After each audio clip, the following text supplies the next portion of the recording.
Listo, como de costumbre, ¿verdad? La clase la vamos a grabar para que este material quede disponible.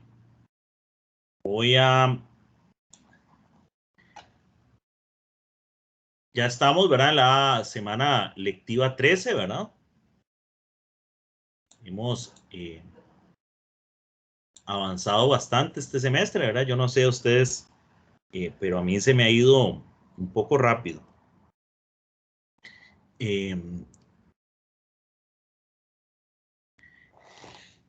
Esta semana vamos a empezar a estudiar un tema y ustedes recordarán, por ejemplo, cuando nosotros vimos estática de fluidos, la ecuación de la presión con la profundidad, de que nos decía que la presión en el punto más abajo era la presión del punto más alto más ρ por G por H. Una de las hipótesis fundamentales para que eso fuera cierto es que decíamos que tenía que ser un fluido cuya densidad fuera constante, un fluido incompresible. Y en esa oportunidad, ¿verdad? Me estoy refiriendo a esta ecuación, ¿verdad? Voy a escribirla acá. Que nos decía que la presión era la P sub 0 más ρ por G por H, ¿verdad? Bueno, esta ecuación es válida para un fluido incompresible y en reposo, pero además de en reposo, incompresible. Y entonces habíamos dicho, bueno, los líquidos son aproximadamente incompresibles, pero los gases no. Y dijimos, bueno, esta ecuación no es aplicable para un gas. Los gases los vamos a ver más adelante. Cuando hablamos de dinámica de fluidos, hablamos de la ecuación de Bernoulli, que la presión más un medio de la densidad por la velocidad al cuadrado, más ρ por G por H, era una constante, la ecuación de Bernoulli. Y dijimos también, esta ecuación es válida para un fluido incompresible. Eran 4 hipótesis del fluido ideal y lo de incompresible era una. Ok, y dijimos, bueno, un líquido es aproximadamente incompresible, pero un gas no. Es decir, los gases están por fuera. Ok, perfecto. Luego hablamos de dilatación térmica. Y otra vez dijimos, los gases los vamos a trabajar más adelante. Luego, cuando hablamos de dilatación térmica, dijimos que el cambio en el volumen de un fluido era igual a beta por el volumen inicial por el cambio de la temperatura. Expansión térmica. Y dijimos, bueno, beta, el coeficiente de expansión térmico, volumétrico, es constante para sólidos y para líquidos. Digamos, el beta del mercurio, que es un líquido, ¿verdad? Es tanto, y era un numerito. El beta del agua es tal. El beta de un sólido es tal. Y ahí puse yo la tabla con los ejemplos y todo eso. Pero de nuevo dijimos, para un gas es otra historia. Para un gas, beta es variable y esa es otra historia. Los gases los vamos a ver más adelante.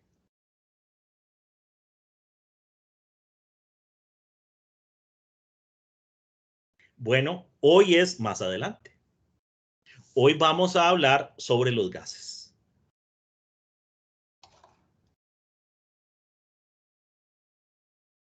Vamos a comenzar a hablar a estudiar los gases. Y vamos a hablar de gas ideal.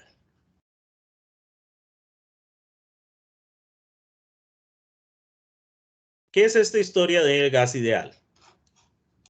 Bueno, un gas ideal es el modelo más simple que yo puedo utilizar para estudiar el comportamiento de un gas. Es el modelo más simple para estudiar un gas.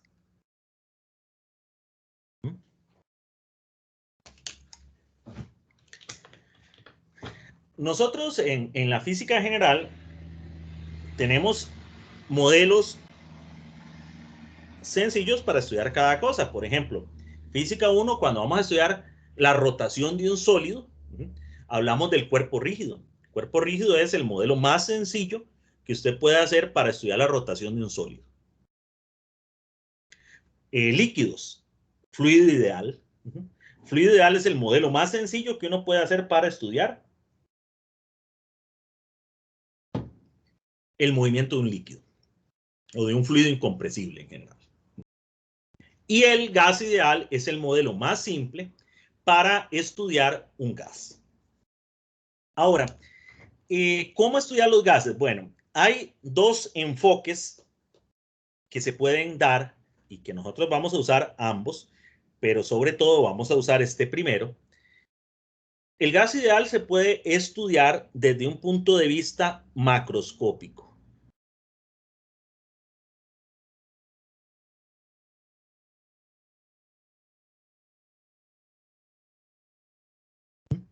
Es desde un enfoque, pongámosle acá,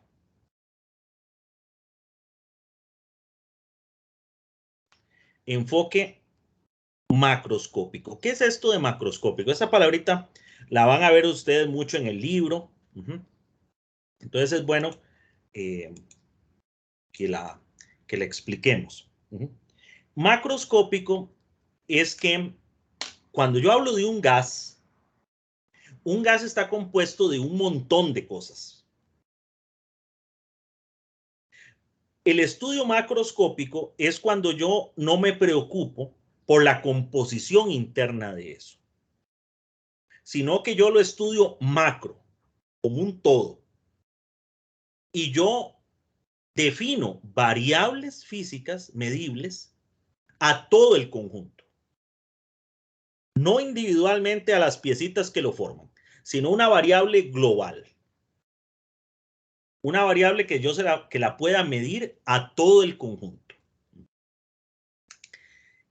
Eso, el estudio de esas variables macroscópicas y de cómo se relacionan, es lo que se llama el enfoque macroscópico. Es decir, el estudio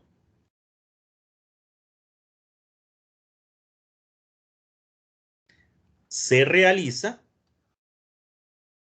a través de variables medibles para todo el gas en su conjunto, sin importar su composición interna, sin realizar teorías sobre su composición interna.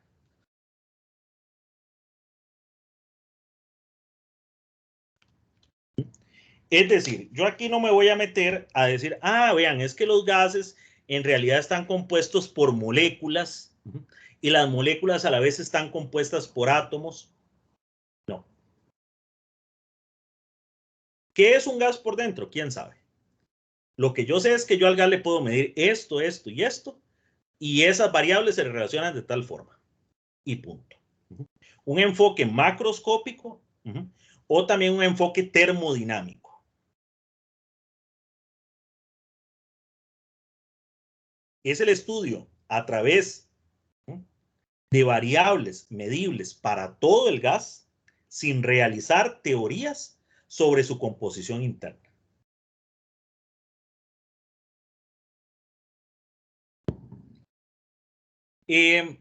Esto tiene varias cosas interesantes. Por un lado, en un principio era una necesidad real, porque es que nadie sabía qué era un gas por dentro. Entonces, no había forma de poder realizar teorías científicas sobre la composición de los gases. Pero por otro lado también resulta que la gente se dio cuenta que a partir de definirle variables medibles al conjunto, se podía predecir muchas cosas. Sin la necesidad de tener que meterse a ver qué es el gas por dentro. Que durante mucho tiempo no existía la tecnología para poder hacer un estudio, que el otro enfoque es el que se llama el enfoque microscópico. Porque no se trata de hacer teorías. Las teorías científicas tienen que tener a la par experimentos que las comprueben. Entonces, claro que habían teorías sobre qué había dentro de un gas, pero no había, hasta principios del siglo XX, tecnología para poder poner a prueba esas teorías. No había esa tecnología. Y entonces, tan siquiera eso serían teorías, serían hipótesis. Porque la teoría científica necesita del respaldo experimental. No se puede hacer simplemente especulación. Durante el siglo XIX, sobre todo en la segunda mitad, físicos muy adelantados a su época comenzaron a pensar sobre el mundo microscópico y plantearon una serie de ideas. Y a finales del siglo XIX y a principios del siglo XX, la tecnología avanzó lo suficiente como para que pudiéramos echar un primer vistazo a ese mundo microscópico. Ya a medir cosas a nivel de moléculas y más adelante a nivel de átomos. Pero la termodinámica se desarrolla enteramente en el siglo XIX. Y la termodinámica no puede echar mano de eso porque simple y sencillamente no tenía las herramientas. Ahora, lo interesante de esto es que este enfoque sigue siendo válido en la actualidad. ¿Por qué? Porque me da relaciones muy importantes entre variables del gas. Y es un enfoque que se sigue usando hasta el día de hoy. Obviamente, el enfoque microscópico viene a ampliarlo, viene a darnos información en lugares donde este enfoque macroscópico no puede. No nos puede responder a un montón de preguntas. ¿Okay? Pero no quiere decir que el enfoque termodinámico ya no se use. No, no. Se usa, es muy importante y es válido. Aunque no es todo lo que uno puede decir, bueno, en este caso de un gas, en general de un material. Bien, ¿cómo es concretamente esto? Bueno, resulta que para un gas ideal, uno puede definir un conjunto de variables que se llaman variables de estado.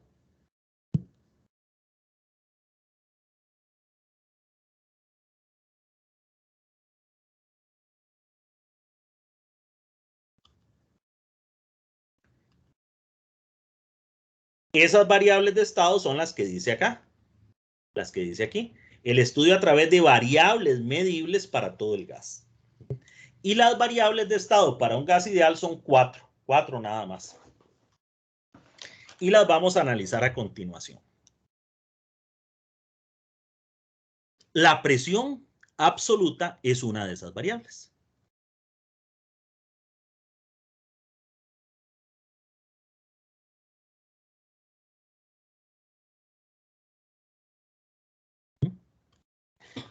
La presión de un gas es una variable que se puede definir para todo el gas y que se puede medir con los instrumentos que hemos analizado de medir presión. Entonces podemos medir cuánta presión ejerce un gas, por ejemplo, con un manómetro.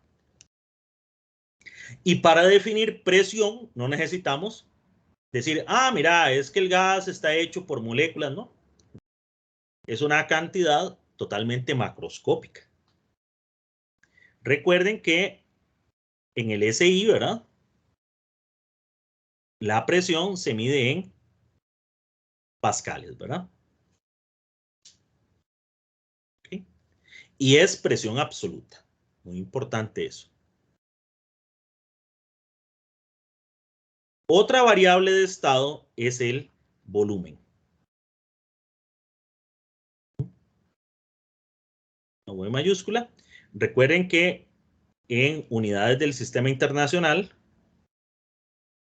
en el SI, ¿verdad? El sistema internacional, el volumen se mide en metros cúbicos.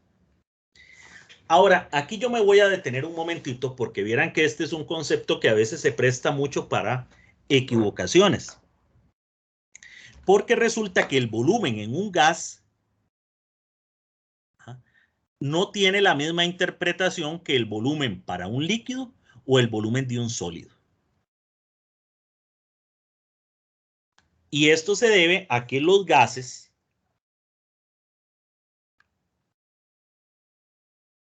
no tienen una forma definida. Los gases ocupan todo el espacio del recipiente que los contiene.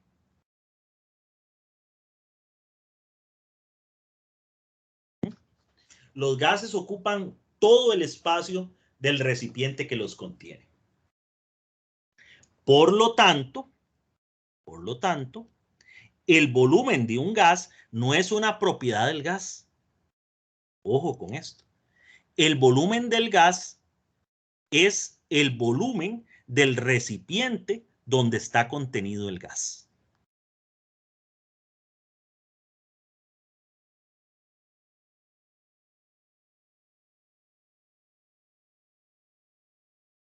Es el volumen del recipiente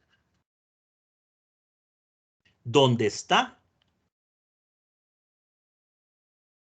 contenido el gas. Ojo, no es una propiedad del gas, es una propiedad del recipiente donde está el gas.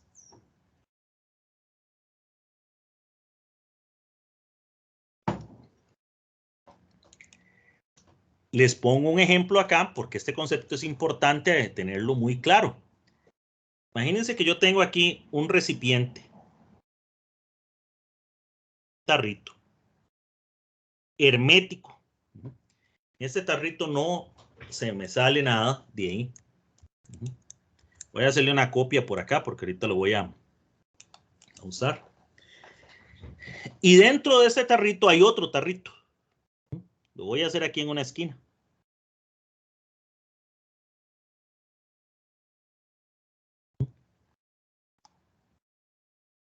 Y dentro de este tarrito aquí adentro hay un gas.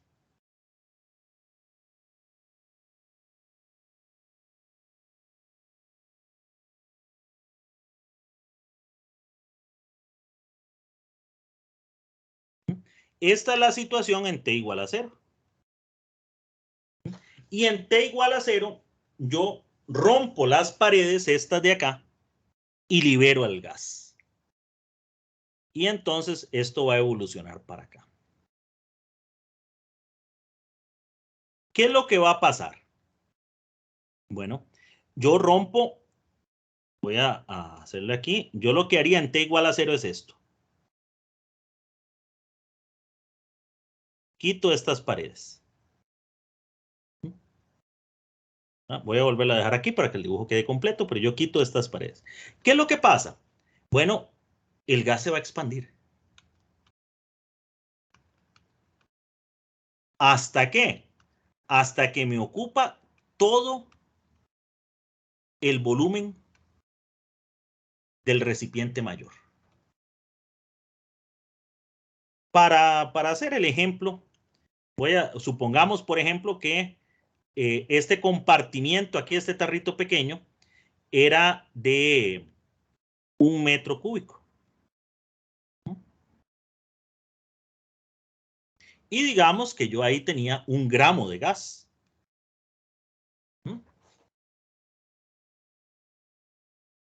Y supongamos que todo el tarro entero tiene un volumen interno de 10 metros cúbicos. Y vamos a suponer que el recipiente es hermético.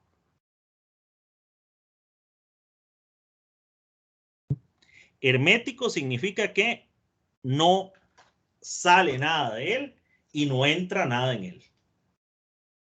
No hay ni ganancias ni pérdidas de gas. Eso quiere decir que si el recipiente es hermético, si yo tenía 1 gramo de gas acá, aquí también tengo 1 gramo de gas.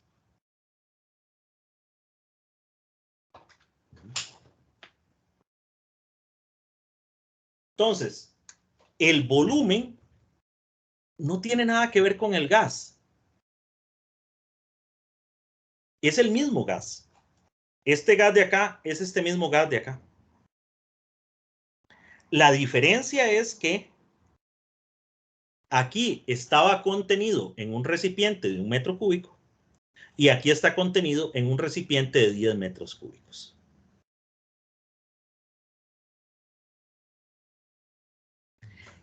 Por eso es que la densidad del gas no es constante, porque ustedes pueden notar acá que aquí la densidad del gas sería de 1 gramo por metro cúbico, ajá, y aquí la densidad del gas es de 0,1 gramos por metro cúbico.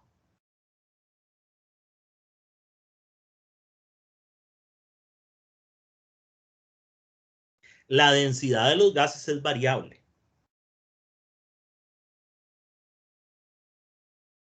La masa es la misma. Ok, bien. Para que esto quede bien claro, comparemos esto con lo que pasa con un líquido, por ejemplo. Pensemos ahora que yo tengo, igual acá,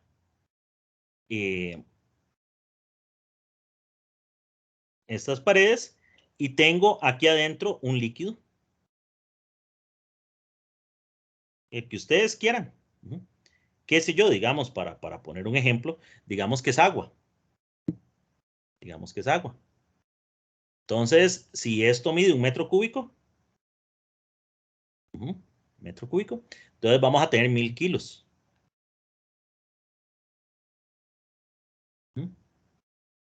Si es agua, ¿verdad? 1000 kilogramos por metro cúbico. Quitamos las paredes. ¿Qué pasa? El agua fluye. Entonces el agua va a fluir.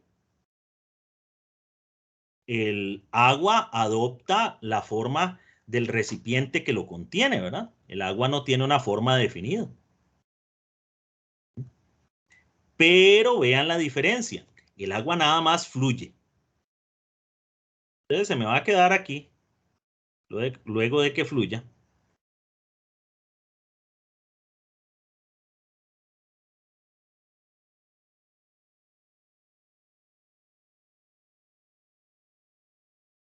Me va a quedar aquí una peliculita, ¿verdad?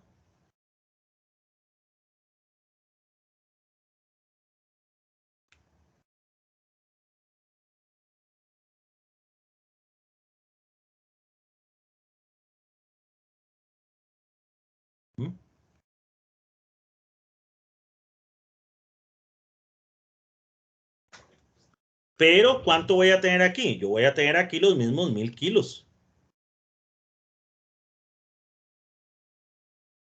¿Ah? ¿Y qué volumen va a tener el agua? El mismo metro cúbico. Entonces, la densidad que yo tenía acá era de 1000 kilogramos por metro cúbico y la densidad que yo tengo acá es de 1000 kilogramos por metro cúbico. Porque el agua simplemente lo que hace es fluir, pero la densidad del agua es constante. Eso no pasa con el gas. Aquí con el gas yo tengo una densidad de 1 gramo por metro cúbico y aquí yo tengo una densidad de 0,10 gramos por metro cúbico. Ajá.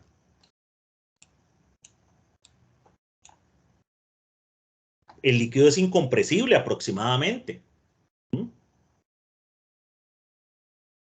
Su volumen no cambia. Su densidad no cambia. Si yo quiero llenar todo este recipiente con líquido, yo tengo que aumentar la masa por 10. Si yo quiero llenarlo todo y tener 10 metros cúbicos de agua en todo el recipiente, yo necesito 10.000 kilos de agua. Y la densidad seguirá siendo 1.000 kilogramos por metro cúbico. Pero con el gas no. Con ese gramo yo puedo llenar todo de gas.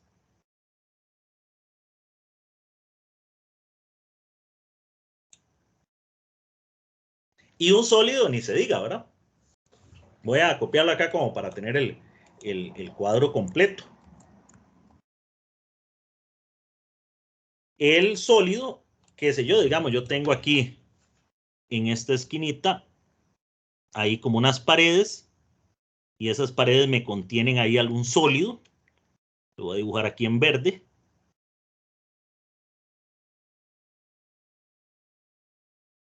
Quito yo las paredes azules y ¿qué queda? Y queda el mismo sólido, ¿verdad?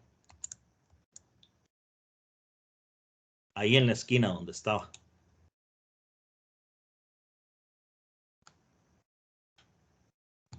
Porque el sólido mantiene la forma.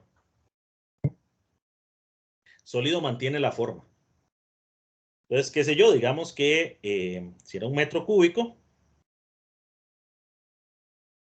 y digamos que era de aluminio, 2.700 kilogramos. Era un pedacito de aluminio, hay un cubito de aluminio. Bueno, aquí, pues no importa, sigo teniendo lo mismo. Un metro cúbico de aluminio que sigue midiendo 1.700 kilogramos. 2.700 kilogramos. Esta es la diferencia en el comportamiento del sólido. El líquido fluye, pero mantiene la densidad, y el gas, que tiene un comportamiento muy diferente. Sólidos y líquidos, recuerden que la densidad es la masa dividido por el volumen. De esta ecuación, puedo decir que la masa es la densidad por el volumen. Entonces, para sólidos y líquidos, la masa es proporcional al volumen. ¿Por qué? Porque esto que está acá es una constante.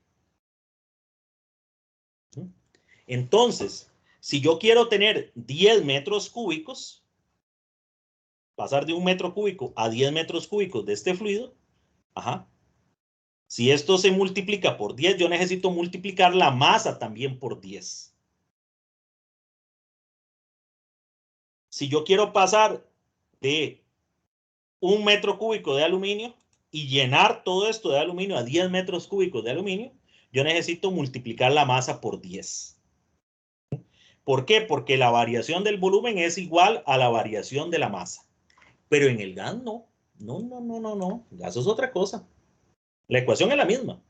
La masa es la densidad por el volumen. ¿Cuál es la diferencia? Que la densidad es variable. Yo pude aumentar 10 veces el volumen y la masa no cambió. ¿Cómo es eso posible? Porque la densidad disminuyó 10 veces. En un gas, la masa no tiene nada que ver con el volumen. Ajá. Este es el truco acá en esto.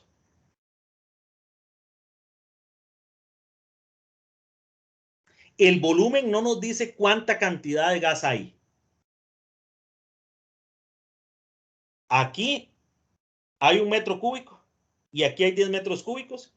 Y sin embargo, en ambos recipientes hay exactamente la misma cantidad de gas, 1 gramo.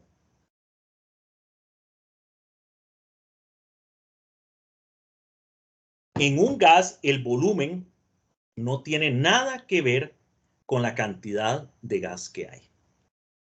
Como a diferencia del líquido. En el líquido sí, claro. 1 metro cúbico de agua son exactamente 1.000 kilos.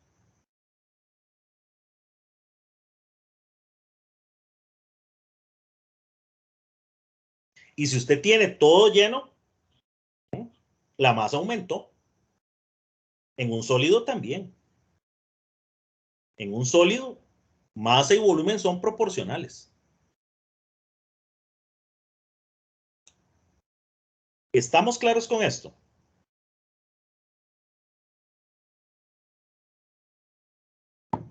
Sí, profe, todo bien. Son curiosos los gases, ¿verdad? Tienen esta particularidad. Uno está acostumbrado a usar masa y volumen como si fueran sinónimos. En el siguiente sentido, si yo a una persona llego y le digo, vean, yo tengo en este vaso una cierta cantidad de agua. Este vaso yo tengo una cierta cantidad de agua. Yo quiero que usted me duplique la cantidad de agua que hay en este vaso. Quiero tener el doble de agua. Bueno, una persona tiene dos formas de hacerlo. Una persona puede llegar, toma una probeta y mide el volumen de agua que hay. Y dice, ah, mira, aquí hay 250 mililitros de volumen. El profesor quiere el doble. Entonces, voy y lleno hasta 500 mililitros y lo vacío acá. Doble de volumen significa doble de masa. Un líquido eso es válido. Una persona llega y dice, ah, el profesor quiere el doble de agua en ese vaso. Entonces agarro esa agua, tomo una balanza, mido cuánta es la masa de esa agua. Me dio, para inventar ahí un número, 200 gramos.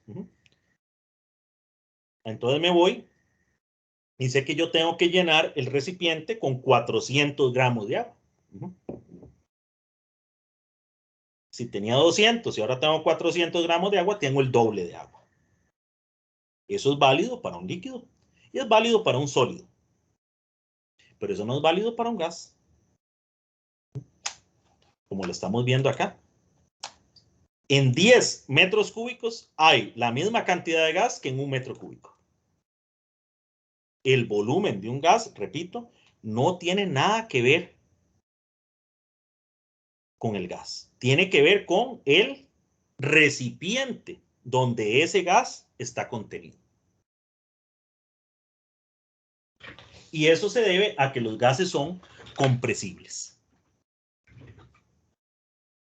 Bien. Sigamos. Presión, volumen. Otra de las variables de estado. La otra variable de estado de un gas ideal. La temperatura absoluta. Ojo con eso.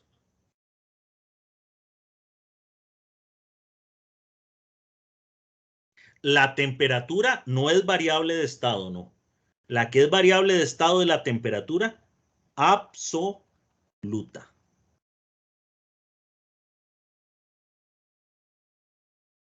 Que les recuerdo, ¿verdad?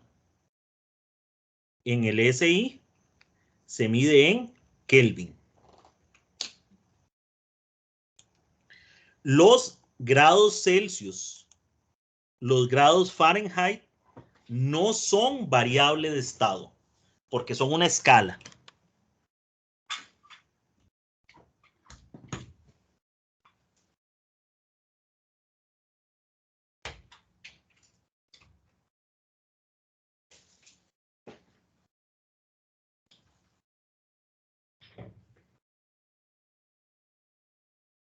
¿Ok?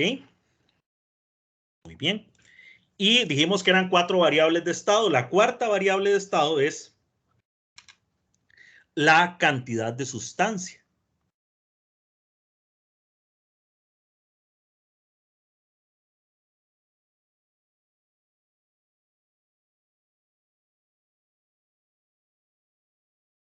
N. Y la cantidad de sustancia en el SI son los mol. Y vamos a entrarle un poquito a repasar esta idea que muy probablemente ustedes han utilizado los moles en química. Porque pues en química son fundamentales. Los moles son verdaderamente la cantidad física que nos mide cantidad de sustancia. Si usted quiere saber cuánto gas hay, cuánta agua hay, cuánto hay de un material o de una sustancia, lo correcto, la forma básica de medir cantidad de sustancia son los moles.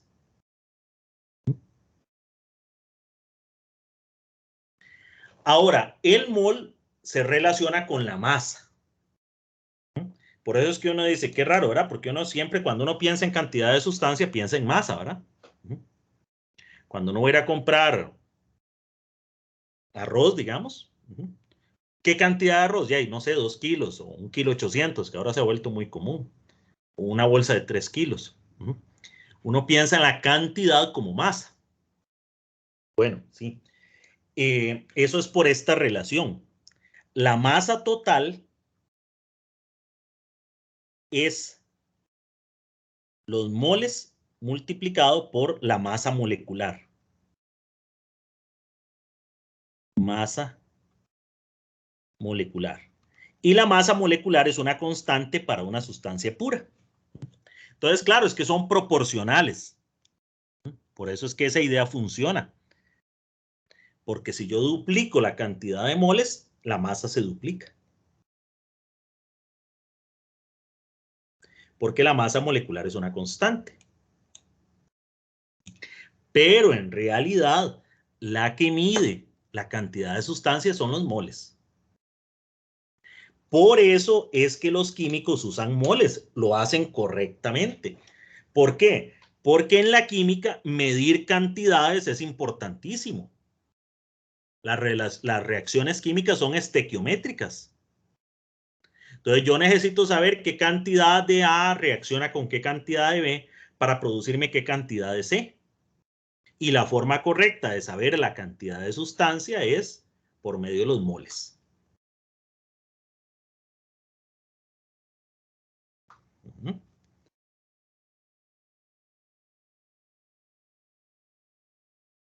¿Qué es este tema, la masa molecular? Bueno, la masa molecular, voy a poner un ejemplo, digamos el gas oxígeno.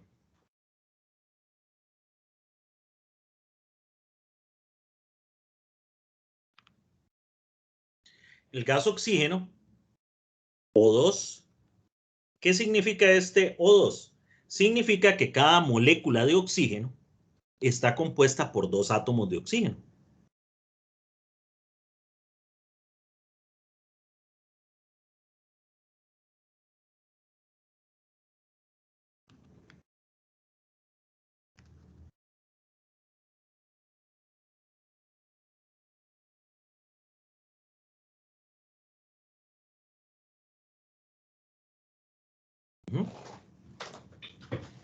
¿Ok? Y la tabla periódica me da a mí la masa atómica. Si yo me voy a la tabla periódica me dice que para el elemento O, el oxígeno es el octavo de la tabla periódica, y arriba me da el número atómico, y en la parte, el otro dato que me da la masa atómica, que es aproximadamente 16 gramos por mol. Esto está en gramos por mol y este es el número atómico. Entonces, como son 2 átomos, la masa molecular del oxígeno es 2 por 16 gramos por mol. Es decir, 32 gramos por mol es la masa molecular del gas oxígeno, el que respiramos del aire para poder vivir, ¿verdad? O 32 por 10 a la menos 3 kilogramos por mol, para pasarlo al SI. Ok, aquí hay un conceptito que yo quiero aclarar porque yo me he dado cuenta que a pesar de que este es un concepto tan importante, concepto científico fundamental, no todo el mundo lo tiene claro. Y no es saberse la definición de memoria, es entender el concepto. ¿Qué es una molécula? Usamos tanto esa palabra, pero ¿sabemos de verdad qué es una molécula? El concepto. Cuando yo hablo de molécula, ¿a qué me refiero yo con molécula?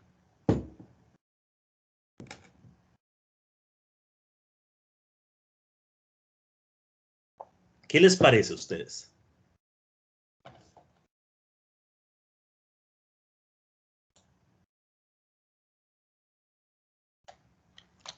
Generalmente, profe, uno en química es como tener un conjunto de átomos, o sea, no es como un átomo sencillo, sino un conjunto que forman una sustancia un poco más compleja. Ok.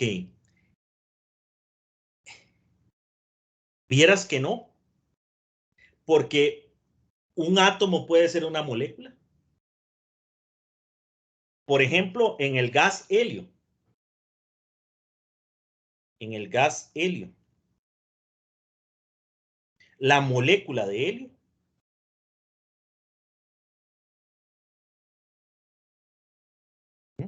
es el átomo de helio.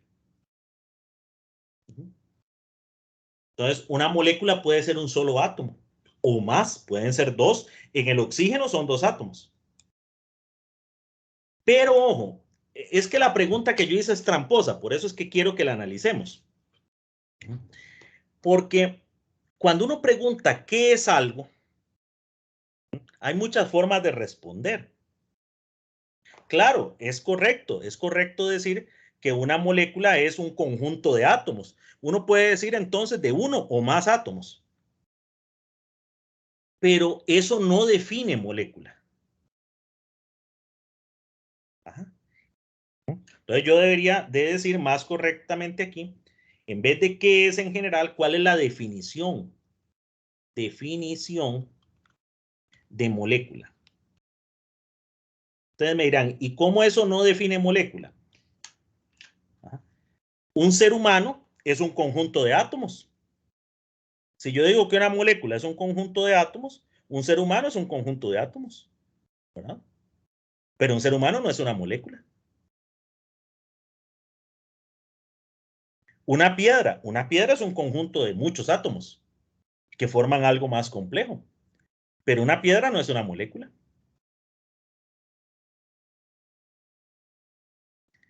Las, la molécula es un conjunto de átomos, pero no cualquier conjunto de átomos es una molécula. Ojo. Una molécula es un conjunto. Conjunto puede ser uno solo de átomos, pero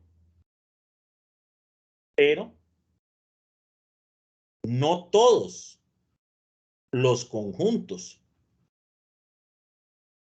de átomos son moléculas. Eso es, digamos, como que yo estoy definiendo, yo le digo, bueno, definamos qué es un ser humano. Y alguien me dice, bueno, un ser humano es un mamífero. Sí, es cierto. Todos los seres humanos somos mamíferos. Pero no todos los mamíferos son seres humanos. Los caballos son mamíferos y no son humanos.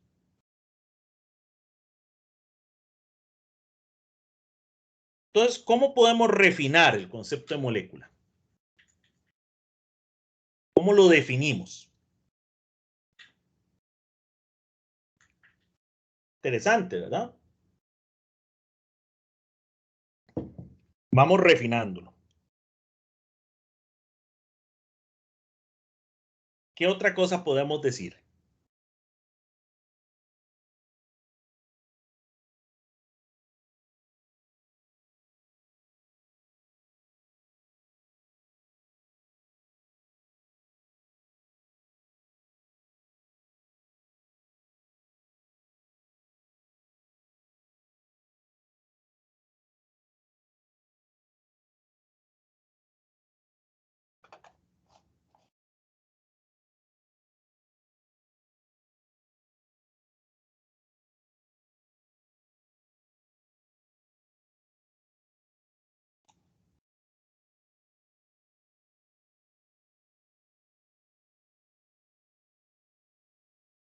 Y vean que esto es interesante porque en química este concepto es muy importante.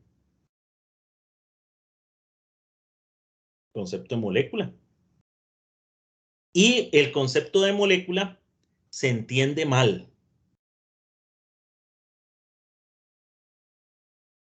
Vean.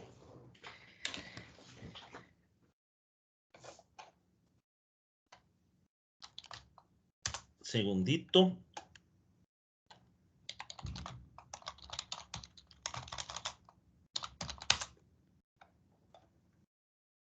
Una molécula, una forma de definir molécula, una definición de molécula, es que una molécula es la unidad más pequeña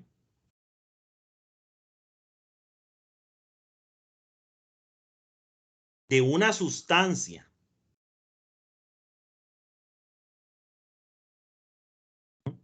o un material, dejémoslo sustancia, que conserva, ojo, que conserva las propiedades químicas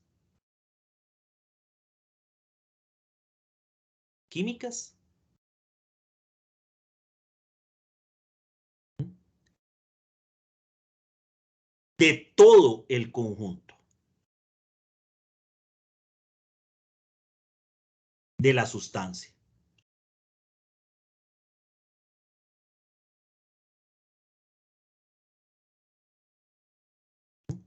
La unidad más pequeña, eso es una molécula, este es el concepto de molécula. Una molécula es la unidad más pequeña que conserva las propiedades químicas de la sustancia. Entendámoslo, porque repetir algo de memoria no tiene ningún sentido. ¿Qué es lo que significa eso? Ah, bueno, ¿cuál es la molécula de agua? Yo he visto mucho este error. La gente dice que el agua es H2O. El agua no es H2O. En la publicidad se usa mucho. Agua no es H2O. H2O es la molécula de agua.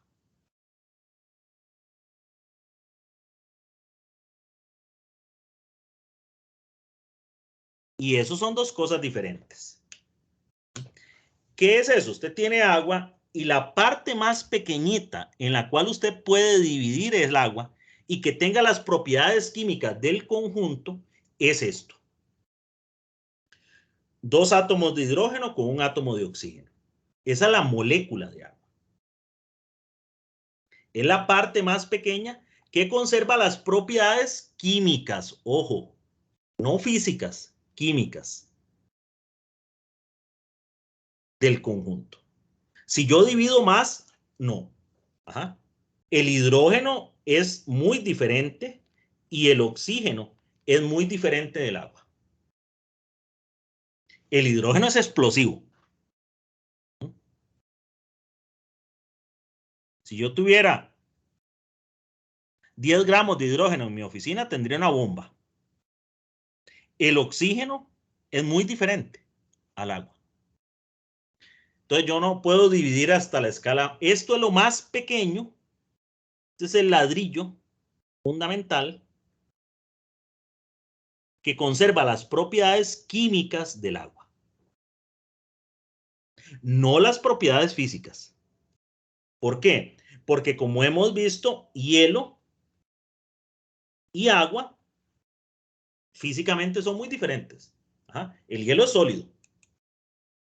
El agua es líquida. Sólidos y líquidos son dos mundos en física, ¿verdad? El calor específico es diferente. La capacidad calorífica es diferente. Ajá.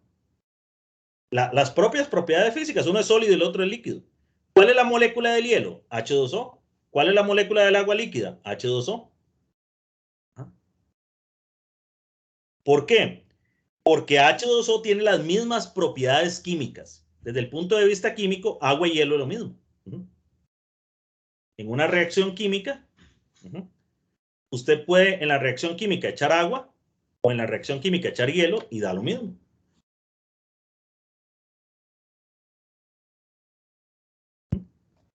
es la unidad más pequeña que conserva las propiedades químicas de la sustancia. El helio, que es un gas noble, la unidad más pequeñita que tiene las propiedades químicas de todo el conjunto es el helio, el átomo de helio. Es igual a la molécula de helio. En el oxígeno no. El oxígeno atómico y el oxígeno molecular son diferentes. El que nosotros respiramos es el molecular.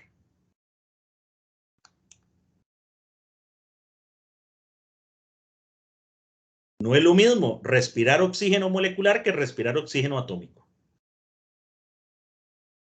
Las reacciones químicas son diferentes.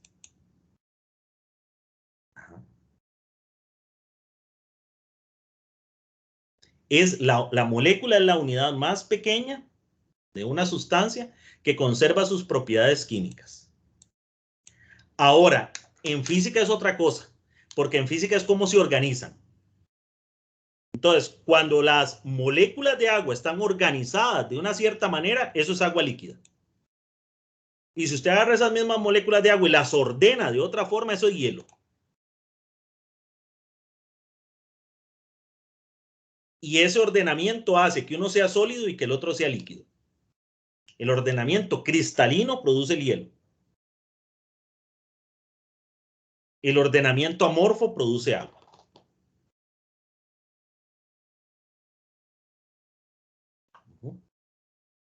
Interesante, ¿verdad? Entonces, H2O no es agua. No. H2O es la molécula de agua. El agua es un montón de esas cositas, ordenadas de una manera particular.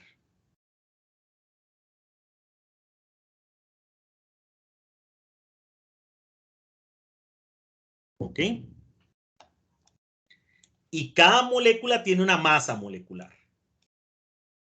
Y esa masa molecular es la que me relaciona a mí, a los moles, con la masa total del objeto.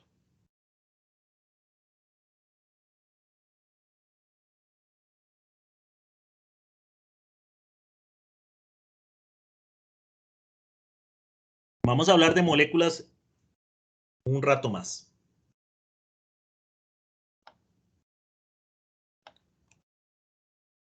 Porque los moles se pueden medir sin hablar de moléculas.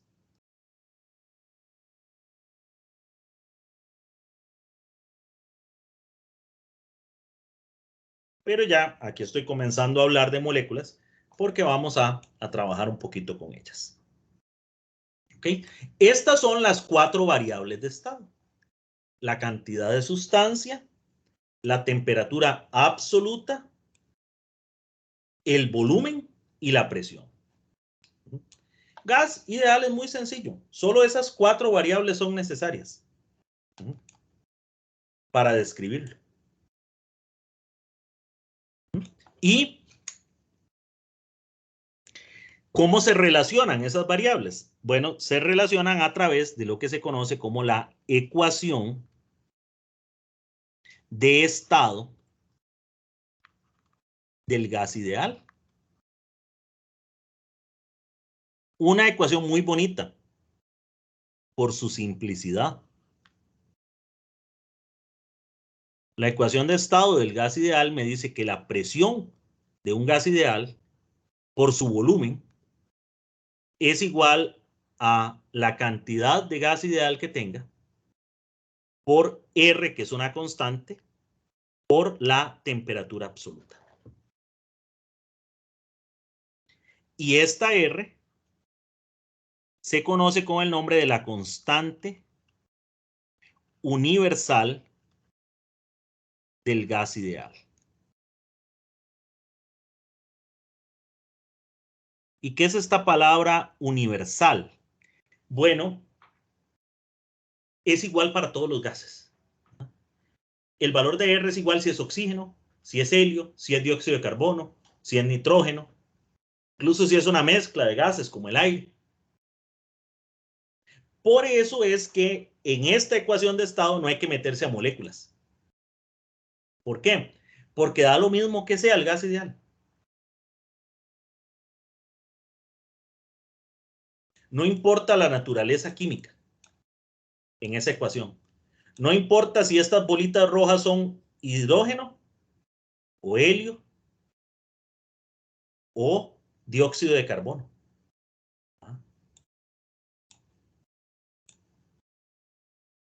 Esa es la maravilla de esta ecuación. Y esta constante tiene el valor de, en el sistema internacional, 8,314 joules entre mol por Kelvin, con 4 cifras significativas. ¿De dónde salen los julios? Los julios salen de acá. Presión por volumen, ¿qué es? Presión es pascales y volumen es metro cúbico. Pero presión es fuerza entre área. Newton sobre metro cuadrado. Metro cuadrado y metro cúbico queda Newton por metro. Y fuerza por distancia es joules. Entonces, presión por volumen tiene unidades de energía. Joules. Ojo, ojo la palabrita, ¿verdad? Presión por volumen no es energía. Presión por volumen tiene unidades de energía. Y eso es algo diferente. De ahí sale el joules y el mol y el Kelvin, pues de aquí, ¿verdad? Mol y Kelvin. A veces se usan otras unidades que, digamos, para el trabajo de laboratorio son como más cómodas, que es que la presión de un gas es muy cómoda medirla en atmósferas, porque nos quedan una cantidad ahí, un número bonito de atmósferas, la presión que puede tener un gas. Y el volumen, el metro cúbico es muy grande. Lo más fácil para medir en laboratorio son los litros o los mililitros. Entonces hay unas unidades que también se pueden usar, que es usar la presión en atmósferas y el volumen en litros en vez de metros cúbicos. Y eso se puede hacer siempre y cuando pues cambiemos la constante, ¿verdad? Que tendría el valor de 0,08206 atmósferas por litro entre mol por Kelvin. Igual con 4 cifras significativas. Este es un 6. 0,08206 atmósferas litros mol Kelvin. O si usan SI, quedaría pascal por metro cúbico, que es joules, entre mol por Kelvin. No se pueden usar grados Celsius, porque esto no es un cambio de temperatura, esta es una temperatura. Y la que es variable de estado es la temperatura absoluta.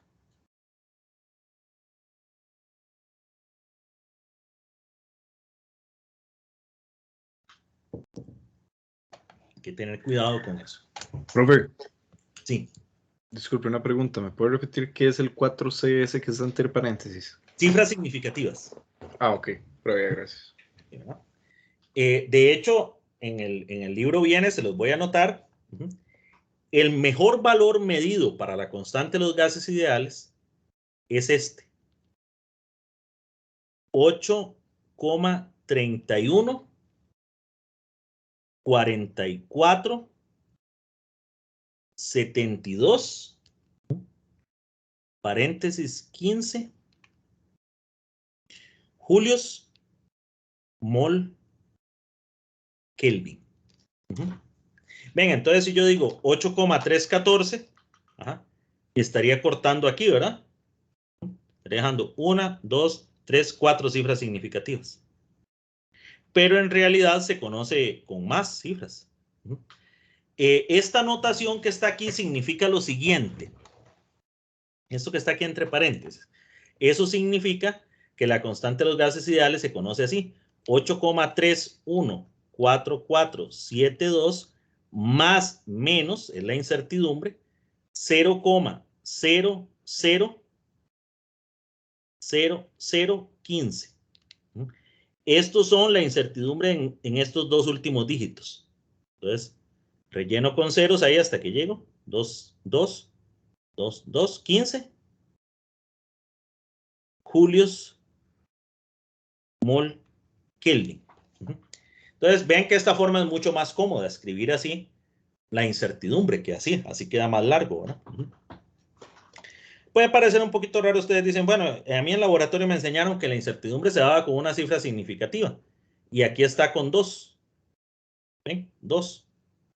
Bueno, eso se usa, 2 cifras significativas para la incertidumbre, cuando tenemos cantidades que son medidas con mucha precisión, como la constante de los gases ideales, que vean qué medida, ¿verdad? Este es el valor moderno. Las técnicas de laboratorio han permitido conocerlo con esta cantidad de cifras, con esta incertidumbre tan pequeñita. Y eso puede estar mejor actualmente, porque yo estoy tomando este dato de este libro, y este libro es de... esto no suele cambiar demasiado, ¿verdad? Dice que este libro fue escrito en 2009. Puede ser que haya mejorado un poquito esto. ¿Ves?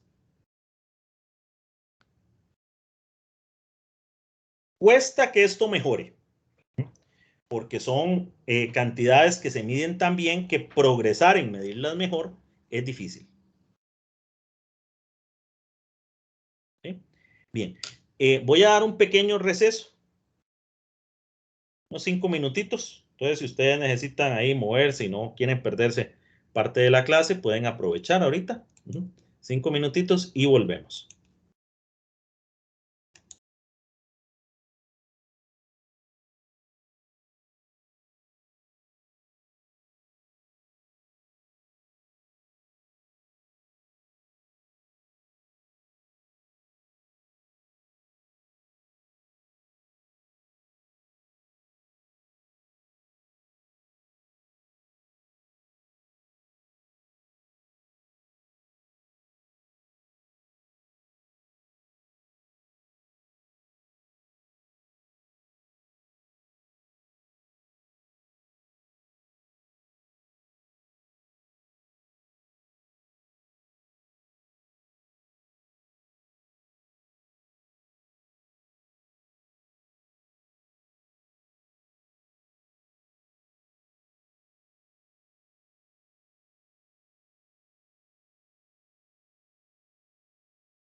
Bien, continuamos.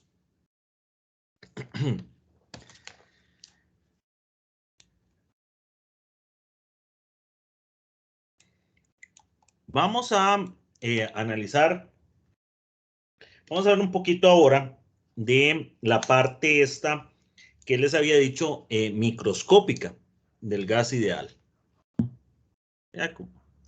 El enfoque microscópico.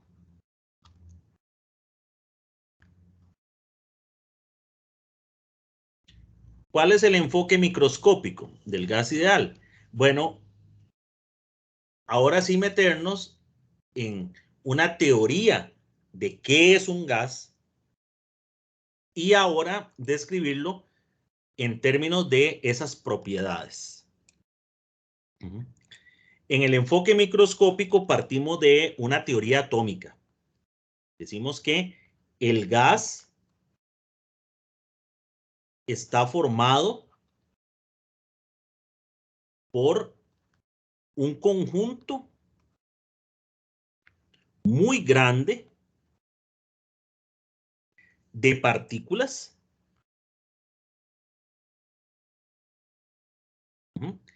que las vamos a llamar, que llamamos moléculas.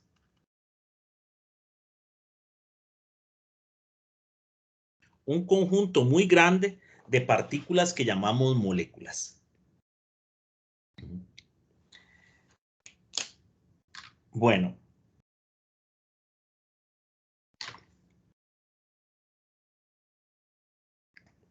El gas ideal es un modelo que cumple con una cierta cantidad de hipótesis sobre cómo es ese gas. Denme un segundito para...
Vamos a hablar de las hipótesis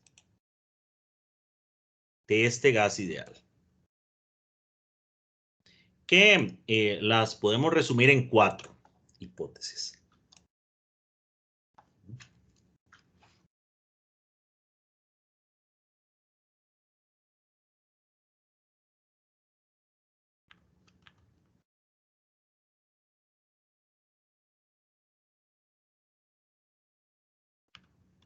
Pero ya en un enfoque microscópico.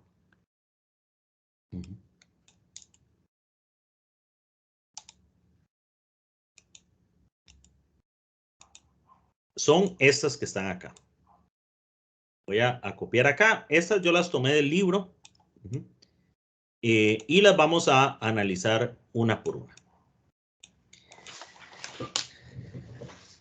Entonces, dice, un recipiente de volumen V contiene un número muy grande de moléculas, idénticas, cada una con masa m.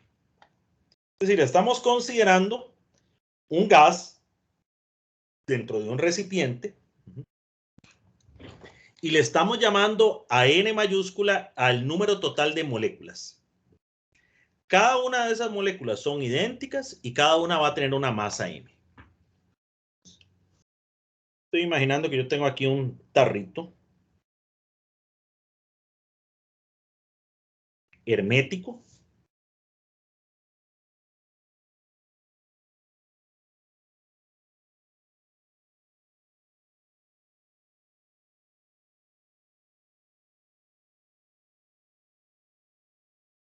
Le había quitado lo de decir los dibujos.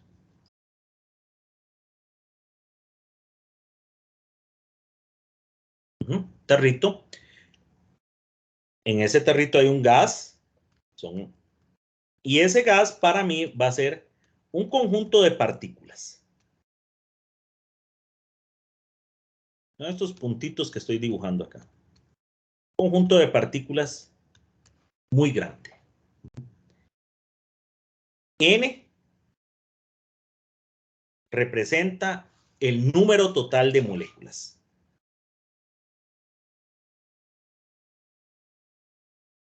Número total de moléculas. Las moléculas son idénticas, es decir, estoy pensando en una sola especie de gas y cada una tiene masa m. M minúscula es la masa de cada molécula. Es decir, la masa total de gas que vamos a tener sería el número de moléculas por la masa de cada una de las moléculas. Esa que le hemos llamado la masa total del gas. Sería N por N.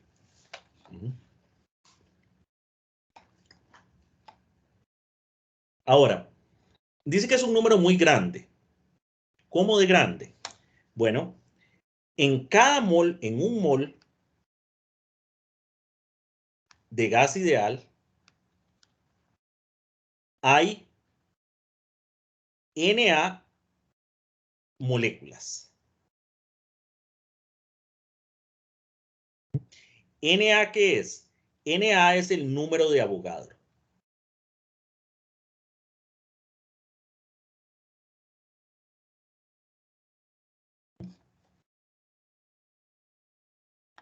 Y este número tiene un valor de 6,022 por 10 a la 23 moléculas por mol. Y un mol no es mucho, ¿verdad? Yo les decía a ustedes, por ejemplo, si el gas es oxígeno, O2, un mol de oxígeno son 32 gramos. Una masa pequeña. Bueno, en 32 gramos de oxígeno hay 6,022 por 10 a la 23 moléculas. Este número es enorme. Cuesta imaginarse lo grande que es este número, porque en notación científica uno escribe números muy grandes de una manera muy simple. Pero este número es bestialmente grande.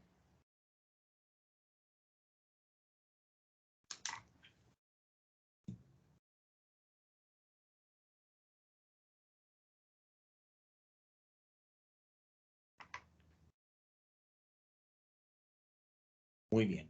Segunda hipótesis. Las moléculas que se comportan como partículas puntuales. Bueno, esta hipótesis, si hay un número tan grande de moléculas, que cada una de esas tiene que ser minúscula, ¿verdad? Y efectivamente las moléculas se comportan como partículas puntuales. ¿Eso qué quiere decir? Que su tamaño es pequeño en comparación con la distancia promedio entre moléculas y con las dimensiones del recipiente. Esto también es cierto. Si, como las moléculas se están moviendo, como vamos a ver ahorita, entonces, para hablar de la distancia entre una molécula y otra, hay que hablar en términos de promedios. Entonces, yo tomo la distancia promedio, porque como está cambiando, ¿verdad? no es fácil hablar de una distancia tal cual. Pero si yo tomo esta distancia que hay entre una molécula y otra y calculo el promedio y lo comparo contra el tamaño de una molécula, le voy a llamar D al tamaño de una molécula. Entonces, lo que nos dice la hipótesis esta es que la distancia promedio entre dos moléculas es mucho mayor que el tamaño de la molécula. Y obviamente que el tamaño del recipiente, pues eso, pues aún más, ¿verdad? En un gas típico, esto suele ser del orden de 100. Es decir, el diámetro, la distancia promedio entre dos moléculas es del orden de 100 veces el tamaño de una molécula.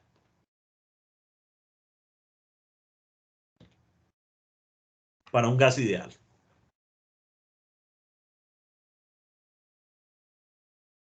Vean que esto es muy interesante, porque las moléculas de gas están muy separadas unas de otras. Pensemos que los seres humanos fuéramos moléculas de gas. En orden de magnitud, el tamaño de un ser humano, digamos, promedio,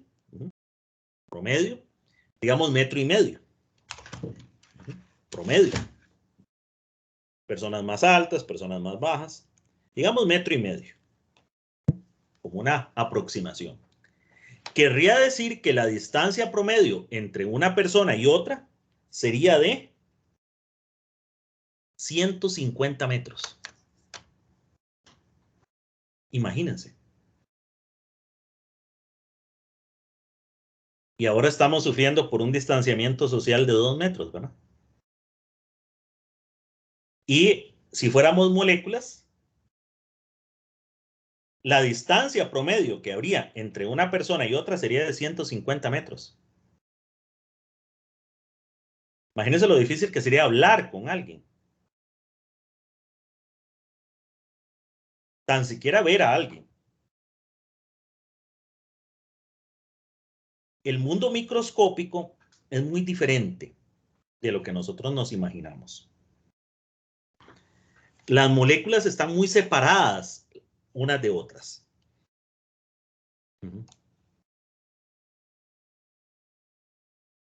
En un gas. Tercera hipótesis. Las moléculas están en constante movimiento. Esta hipótesis es muy curiosa, porque es otra diferencia del mundo microscópico con nuestro mundo, que es el movimiento térmico. Es este movimiento aquí, que dice que las moléculas están en constante movimiento. Y este movimiento térmico tiene la característica de que es aleatorio.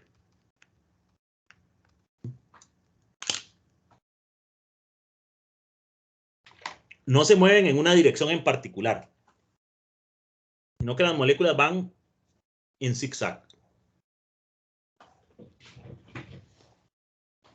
Es decir, no llevan una dirección de movimiento.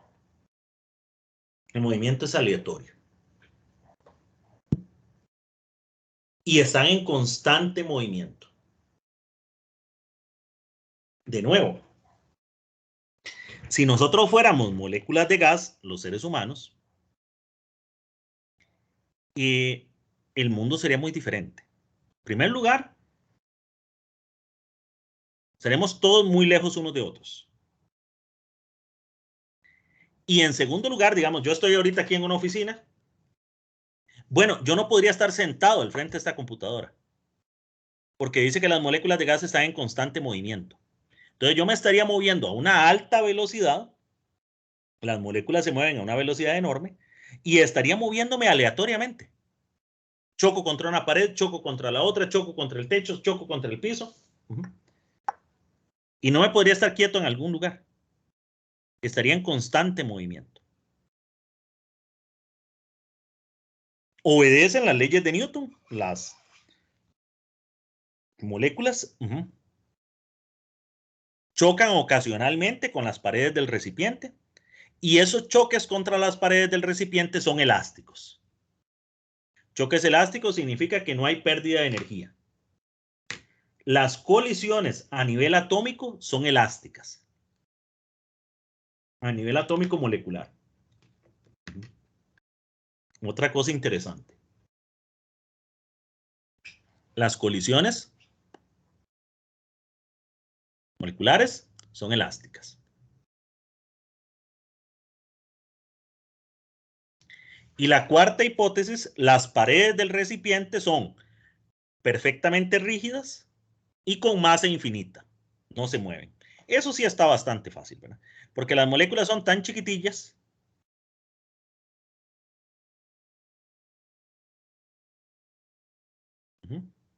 que el recipiente va a ser como si tuviera masa infinita, ¿verdad?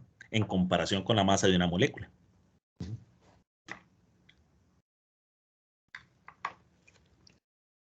Ok.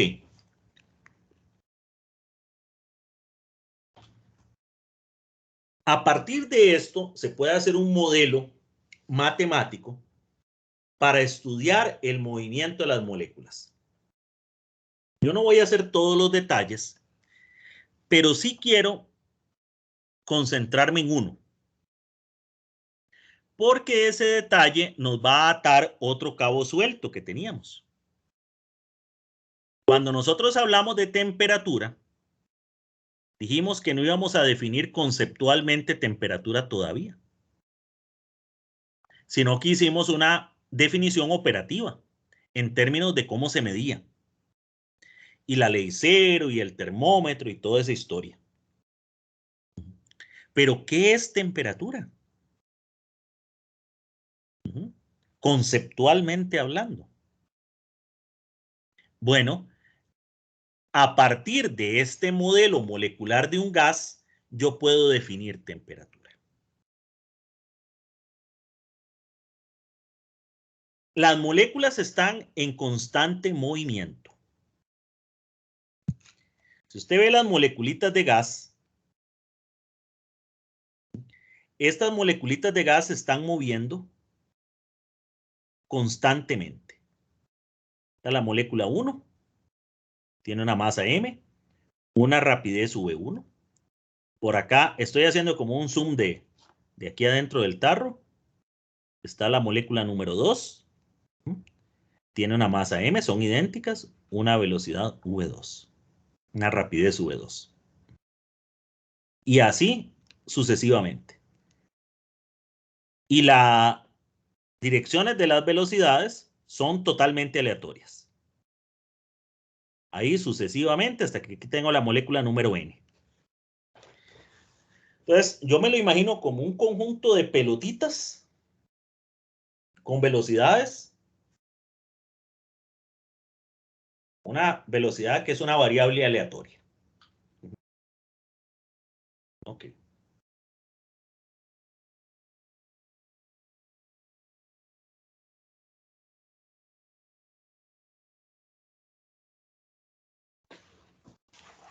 Muy bien.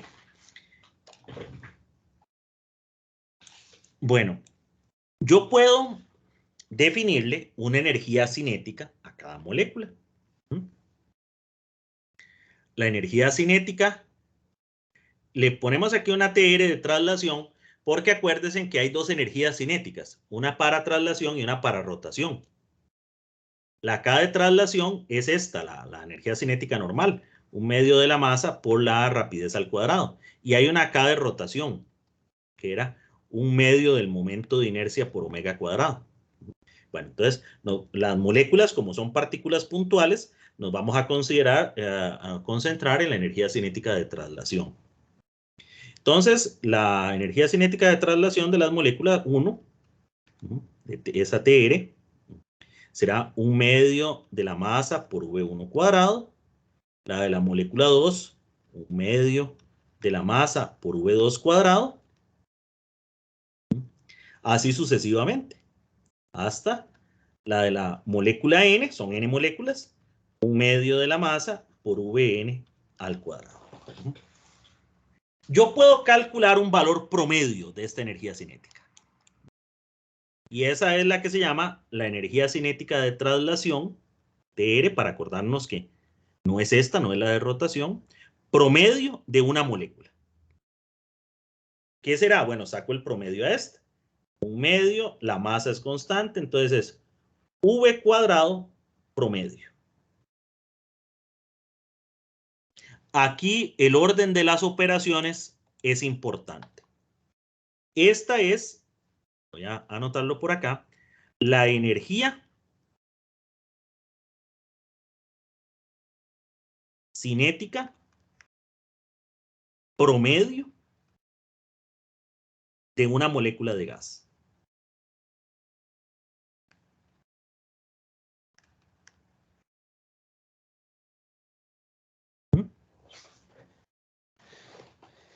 Les decía que acá es, yo agarro las rapideces, las elevo al cuadrado y después calculo el promedio.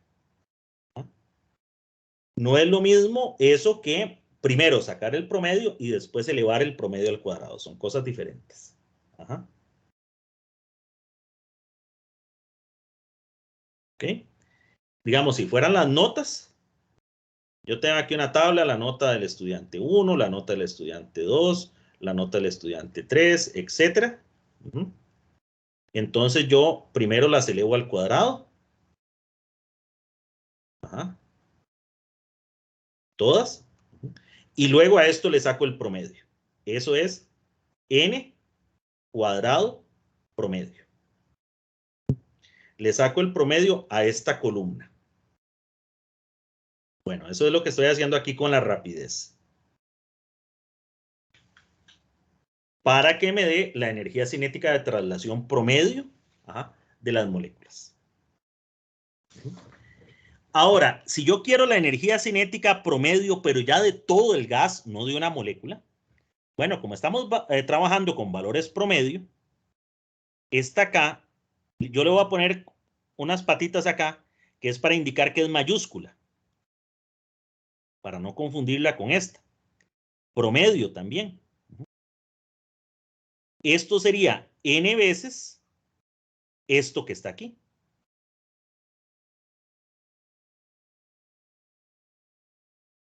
¿Y qué es esto?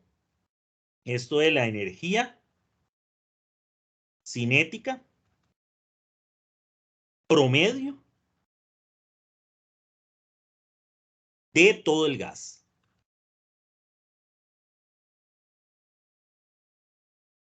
¿Cuánta energía cinética promedio tiene todas las moléculas del gas? Todo el gas.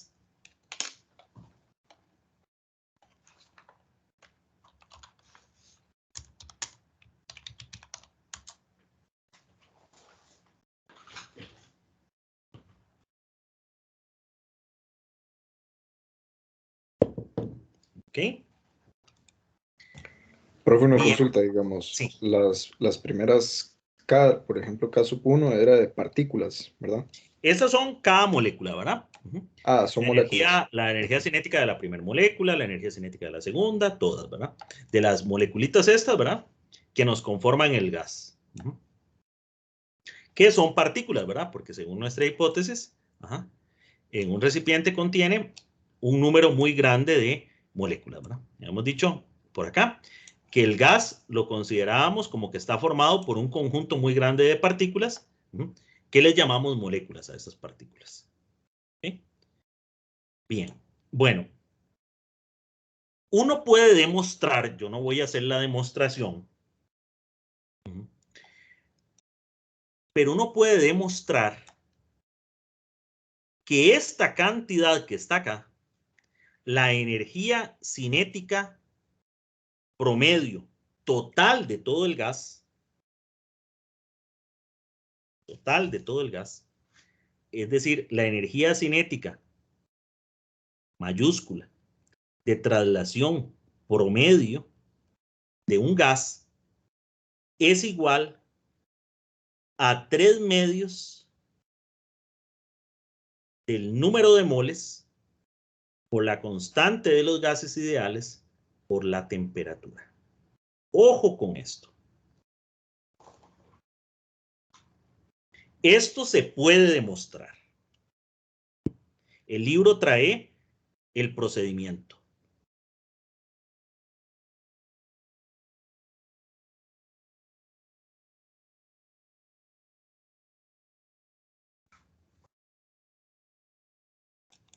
Esta K, TR mayúscula, promedio, es la energía cinética promedio de todo el gas, de todas las moléculas que forman al gas.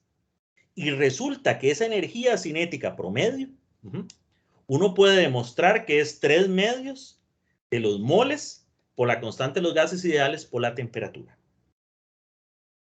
Pero el 3 medios, la cantidad de moles, el recipiente es hermético, y la constante de los gases ideales, estos son puras constantes. Entonces, lo que estamos obteniendo es una cosa interesantísima. Estamos obteniendo que la temperatura absoluta es directamente proporcional a la energía cinética de traslación promedio de las moléculas de gas.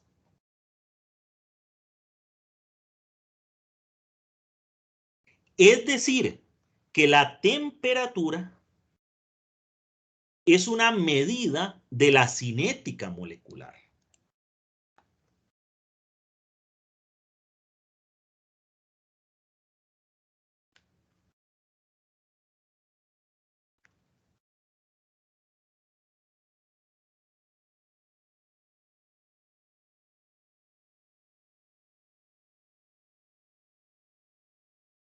Molecular. Ajá. ¿Cómo hago yo para tener que la temperatura sea 0 Kelvin? Yo necesitaría que la energía cinética de traslación promedio de las moléculas sea 0. Y como este es un valor promedio, yo necesitaría que la energía cinética de todas y cada una de las moléculas del gas sea 0. Porque con una que no sea 0, ya el promedio no da 0. Porque la energía cinética es una cantidad positiva. Entonces, todas 0, 0, 0. Una no dio 0. El promedio ya no da 0 y ya la energía cinética promedio no es 0. Entonces, para que la temperatura sea 0 Kelvin, como es una proporción directa, todas y cada una de las moléculas del gas deben estar en reposo. Valga decir que por consideraciones del tipo cuántico, eso es imposible. Principio de incertidumbre de Heisenberg. Por eso es que es imposible. Usted puede enfriar mucho un sistema y se puede acercar mucho a los 0 Kelvin, pero nunca va a llegar. Porque 0 Kelvin es un estado donde todas las moléculas,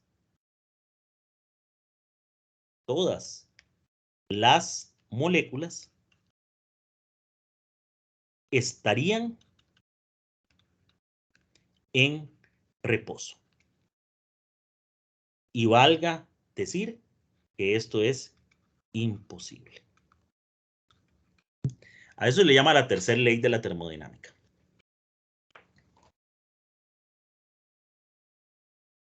Pero entonces, la temperatura es una medida de la cinética molecular.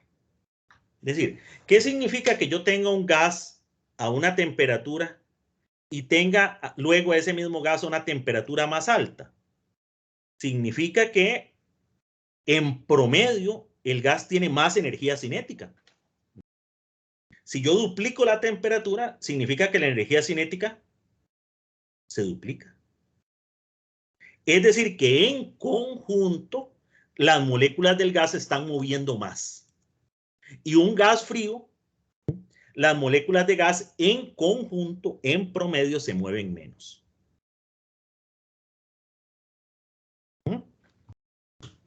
Hay una cosita más que uno puede calcular. ¿Qué pasa cuando yo tengo, aquí yo lo que tengo son un montón de velocidades, ¿verdad? Un montón de rapideces. Cada molécula tiene una rapidez diferente. V1, V2, V3, V4. Como las notas que les ponía el ejemplo acá. Hacemos un examen, un quiz, lo que sea, y entonces vamos a tener un conjunto de notas. El estudiante uno sacó una nota, el otro otro, el otro otro, el otro otro. ¿Cómo hago yo cuando yo quiero dar un valor representativo? Me llega a mí, me pregunta el coordinador, ¿cómo les fue a sus estudiantes en el quiz tal? Y yo le puedo dar la lista, vea, a fulano le fue así, al otro fulano le fue así, al otro fulano le fue así, al otro así, al otro así, le doy las 43 notas. Pero si yo quisiera darle un valor representativo de todo el grupo, un solo valor de todo el grupo, ¿cómo hago yo eso? Un promedio, profe. El valor promedio. Valor promedio. Yo puedo dar una nota promedio. Bueno, primera cosa, el promedio no es la única forma de dar un valor representativo de un conjunto.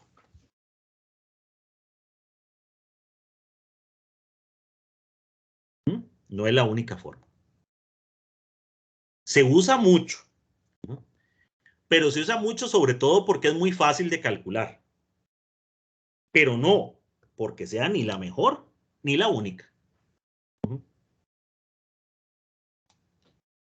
Eso, por si no lo sabían, es importante que lo conozcan. No es la única forma de dar un valor representativo de un conjunto de datos.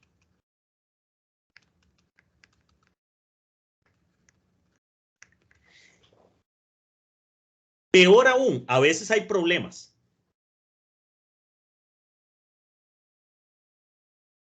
El promedio a veces no sirve. ¿Cuándo falla el promedio? El promedio falla cuando la cantidad puede ser positiva o negativa. Rápidamente les voy a dar un ejemplo de eso. La corriente alterna. La corriente eléctrica que nosotros usamos en los tomacorrientes de las casas. Esa corriente, la corriente alterna o el voltaje alterno, digamos la corriente, a dar un valor. La corriente es una función seno.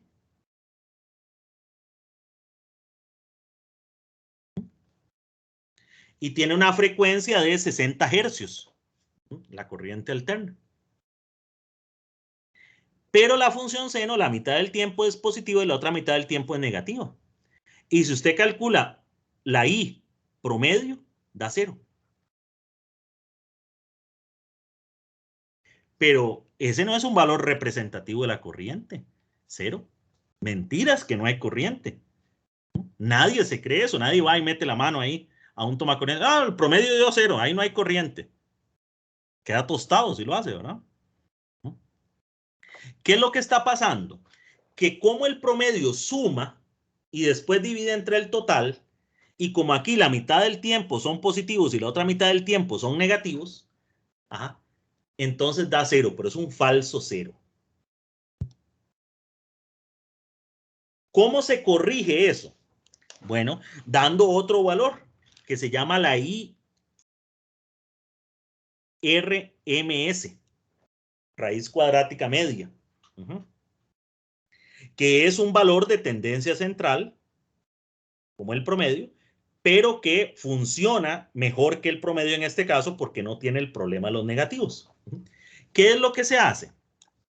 Lo que se hace es que a los valores de corriente, primero se les eleva al cuadrado y una vez que están al cuadrado y se mató el signo, se les saca el promedio.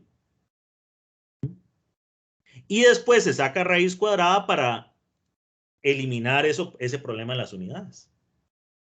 Entonces, primero, como acá, primero se eleva al cuadrado, ahí se mató el signo.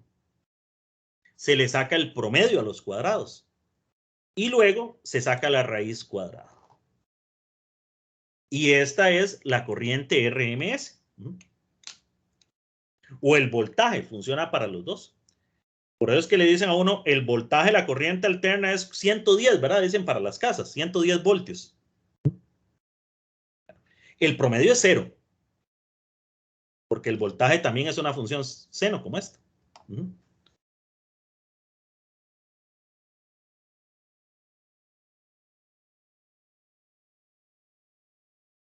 ¿Ok? Bueno, resulta que uno puede calcular para las moléculas del gas un valor representativo de su velocidad. Esa velocidad de la agitación térmica de un gas. Y uno puede calcular el valor efectivo, el valor RMS, a partir de la teoría cinética. Y se obtiene la siguiente expresión. Voy a escribirles lo que se obtiene.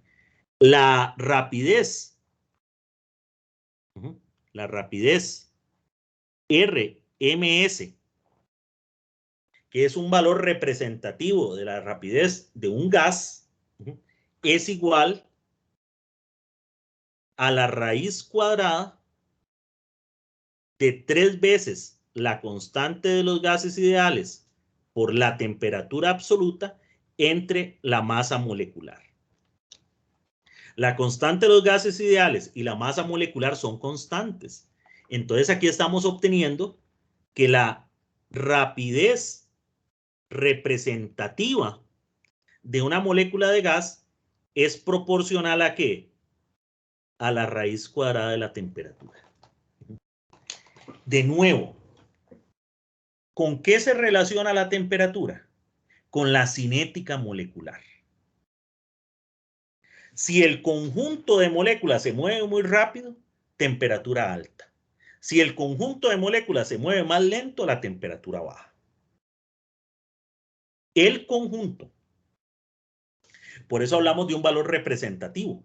Este es como un tipo de promedio. ¿Okay? Muy interesante, ¿verdad? Porque ahora tenemos una manera conceptual de entender qué es la temperatura.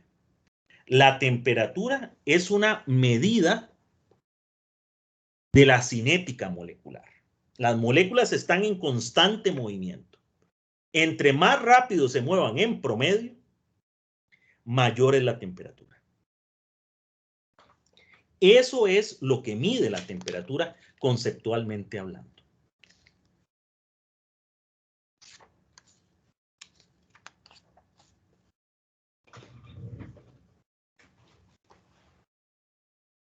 Muy bien. Bueno, por acá quedamos, perdón, el día de hoy. Voy a detener la grabación.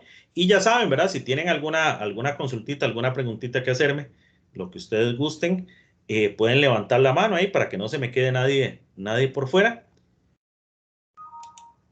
Voy a detener la grabación.